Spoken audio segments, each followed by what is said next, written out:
Ladies and gentlemen, good evening and welcome back to our YouTube channel once again. And it is my hope and prayer that this particular video is actually going to find you guys in good health. Personally, I am fine, as you can see. Kisumu is also fantastic. It's actually raining right now and we are actually in darkness. I'm actually using some solar bulb here.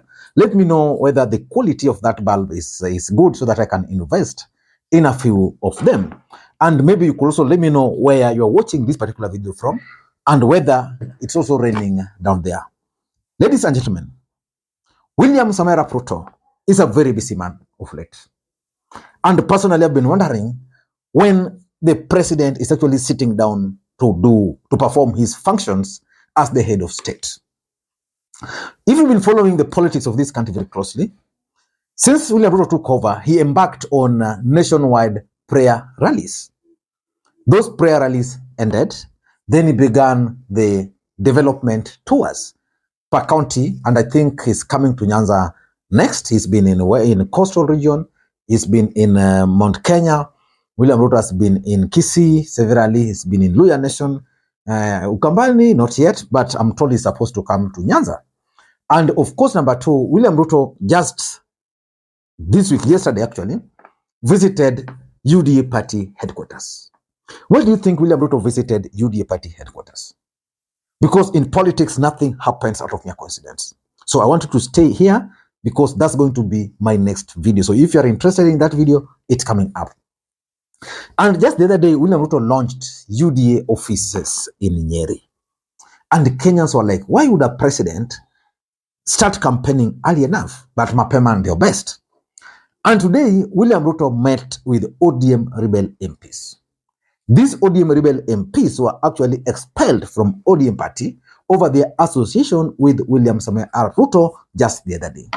So in this video, I want us to look at the objective which William Ruto wanted to achieve by meeting the ODM rebel MPs at Statehouse in Nairobi. But before you do that, for those who are watching this channel for the first time, please take a second or two, click that subscribe button so that next time we produce a video like this, YouTube will automatically notify you. And to the subscribers, I want to continue thanking you guys for your continued support.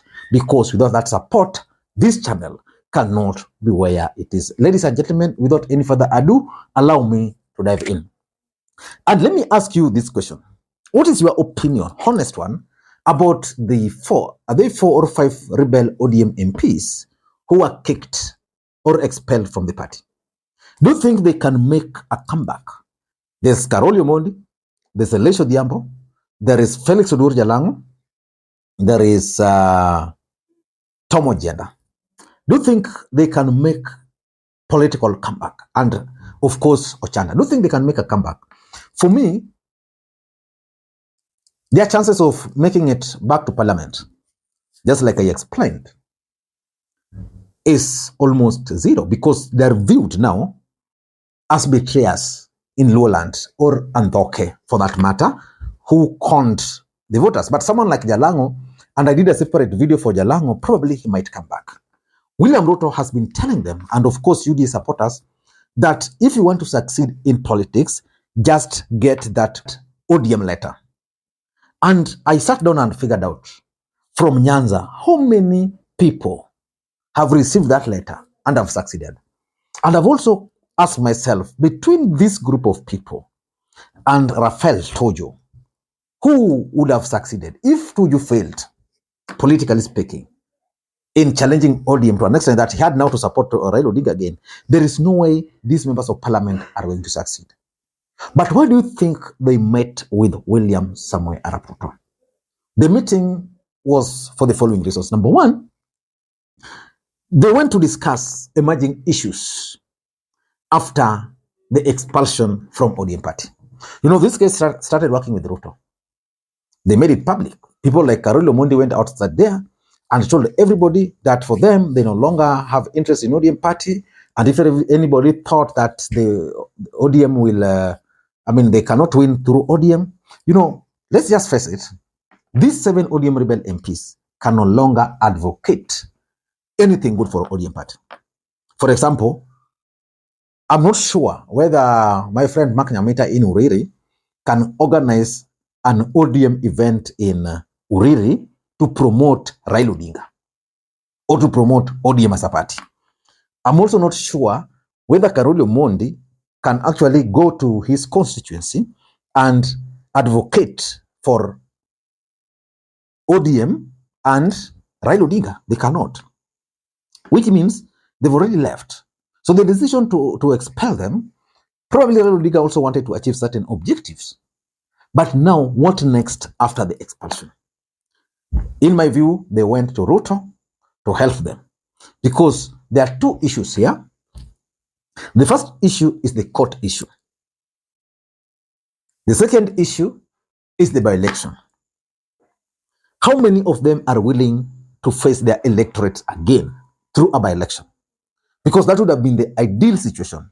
You are not satisfied with your party, then you go for a by-election. How many of them are willing to go to that?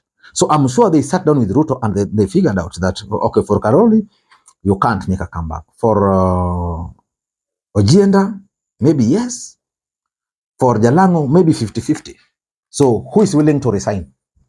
Because that will also be another opportunity for William Ruto to actually teach Raila Odinga some political lessons, if he can win. So I'm sure none of them carried their hands that let us face by election.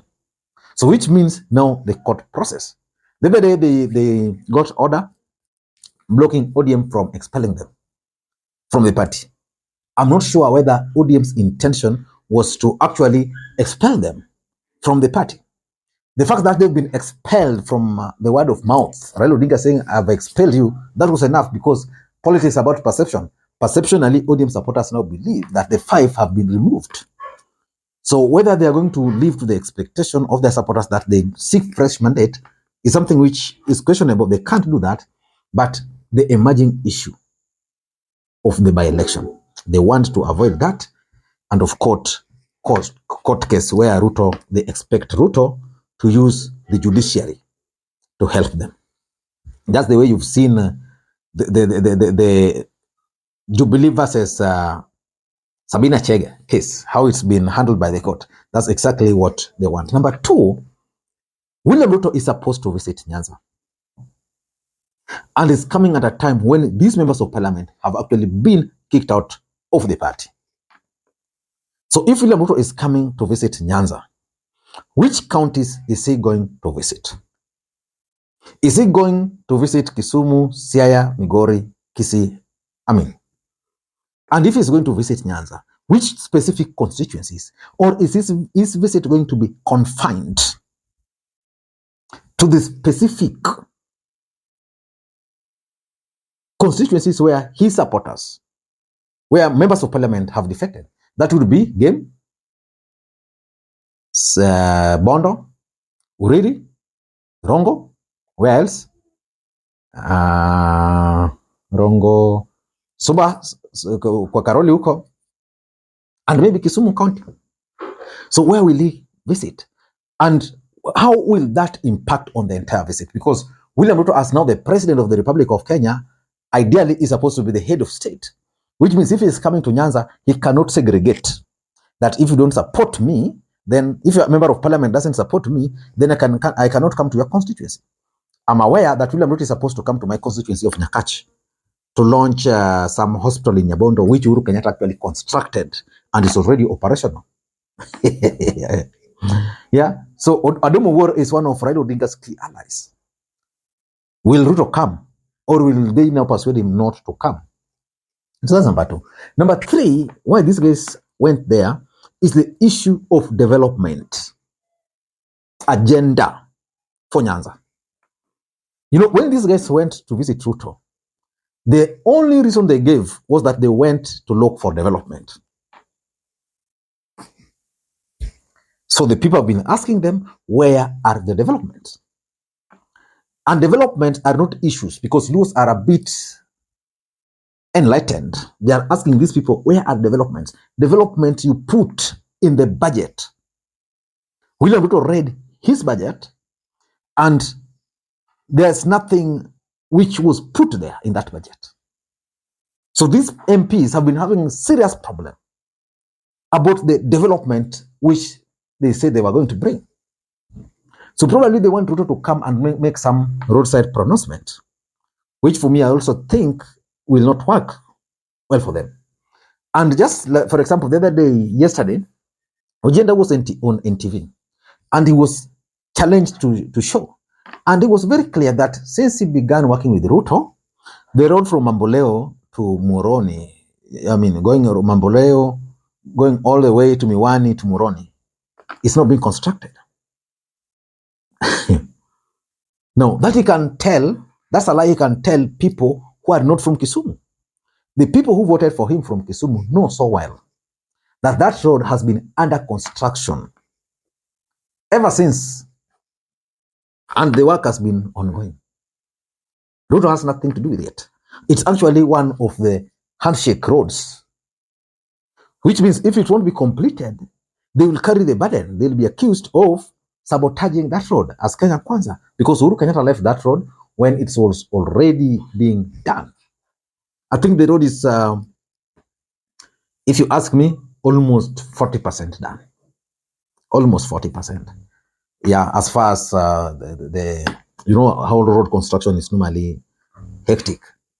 So the issue of development, because they are clinging to that development. So if they can't bring development, if the locals there don't see any meaningful development, what are they telling people? Elisha is telling people about some electricity, which is putting up there. But if you go to game in his first term without working with Ruto, Elisha is known for electricity. Probably he has someone somewhere in Kenya Power, or he knows how to manage Kenya Power, and he's been building those street lights. But the question is, where are the developments? Lastly, not really lastly, number 4, also tend to think that it's about parliamentary leadership. You know, ODM as a party has a right to determine which committee you sit in. Some of these people sit in certain committees, which probably they are going to be removed because there's nothing they can do. But the other day, I heard Chiraragei say that they are going to defend those MPs from being removed from those committees. The question is, how are they going to do it? That would mean interfering with the political party, which is also forming part and parcel of the basis of the bipartisan talks. So for me, let us wait and see. And lastly, I think the other issue here is William Ruto's strategy for Nyanza. It's also disturbing these guys. Because as much as they are in ODM, they want to stick with ODM, William Ruto is already moving on with UDA. He's already setting up offices. He has set dates for party elections, which will be in December. These guys, where are they? Are they going to join UDA? Or are they going to join another party? And will UDA be part and parcel of the competition? Those are some of the interesting facts which we are likely to look into. And by the way, there's something I'm also going to show you in this particular video which is missing. Wait for that video tomorrow. Until next time, this is Lee Makwiny. Bye-bye.